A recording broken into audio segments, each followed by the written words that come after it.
বোলপুর থানার আইসিকে কদর্য ভাষায় হুমকি অনুব্রত মণ্ডলের, একেবারে দলের নির্দেশে ক্ষমা চাইলেন তিনি।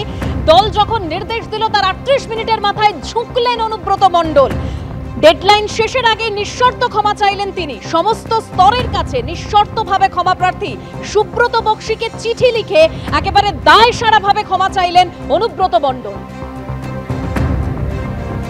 ডেডলাইন শেষের আগে নিঃশর্ত ক্ষমা চাইলেন অনুব্রত মণ্ডল। সমস্ত স্তরের কাছে নিঃশর্তভাবে ক্ষমা প্রার্থী, একেবারে দায় সারাভাবে ক্ষমা চাইলেন অনুব্রত মণ্ডল। সুব্রত বক্সিকে চিঠি লিখে, যে চিঠি আপনাদের সামনে রেখেছি, এইভাবেই দায় সারাভাবে ক্ষমা চাইলেন অনুব্রত মণ্ডল।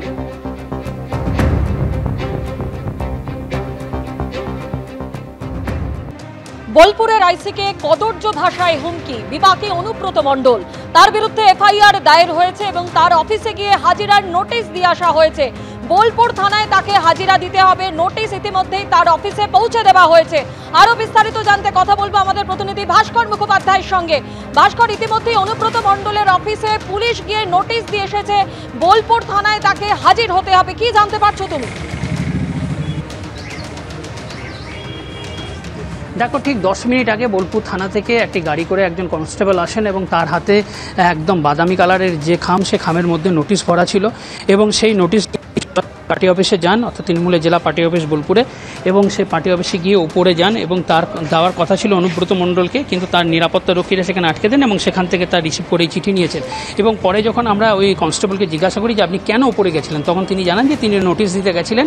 থানা থেকে তাকে বলা হয়েছিল যে অনুব্রত মণ্ডলকে নোটিশ দিতে, এবং যেটা আমরা পুলিশ সূত্রে জানতে পেরেছি আগামীকালই অনুব্রতকে ডাকা হয়েছে থানায়, তাকে জিজ্ঞাসাবাদ করা হবে। কারণ যে অডিও ভাইরাল হয়েছে সেই অডিও ভাইরালের ভিত্তিতেই তদন্ত শুরু করেছে পুলিশ, এবং আইসি লিটন দাস, অর্থাৎ বোলপুর থানার আইসি লিটন দাস, তিনি যে অভিযোগ দায়ের করেছেন সেই অভিযোগের ভিত্তিতে অনুব্রত মণ্ডলের বিরুদ্ধে তদন্ত শুরু করেছে। এবং একটা জিনিস পরিষ্কার, যে এই তদন্তের পাশাপাশি জেলা পুলিশ সুপার জানিয়েছেন যে কীভাবে অডিও ভাইরাল হয়েছে, আরো যে বিষয়গুলো উঠে আসছে সেগুলো তদন্ত করে দেখা হবে। এবং আমরা যদি পুরো বিষয়টা দেখি, যে এই পুরো ঘটনাতে বিজেপির তরফ থেকে বিক্ষোভ দেখানো হয়েছে। আজকে এসপি অফিসে তারা বিক্ষোভ দেখিয়েছে। সেখানে তারা জানিয়েছিলেন যে যেভাবে একজন সরকারি আধিকারিককে গালমন্দ করা হয়েছে, তাতে তারা জানাচ্ছেন কঠোর শাস্তির দাবি করেছেন অনুব্রত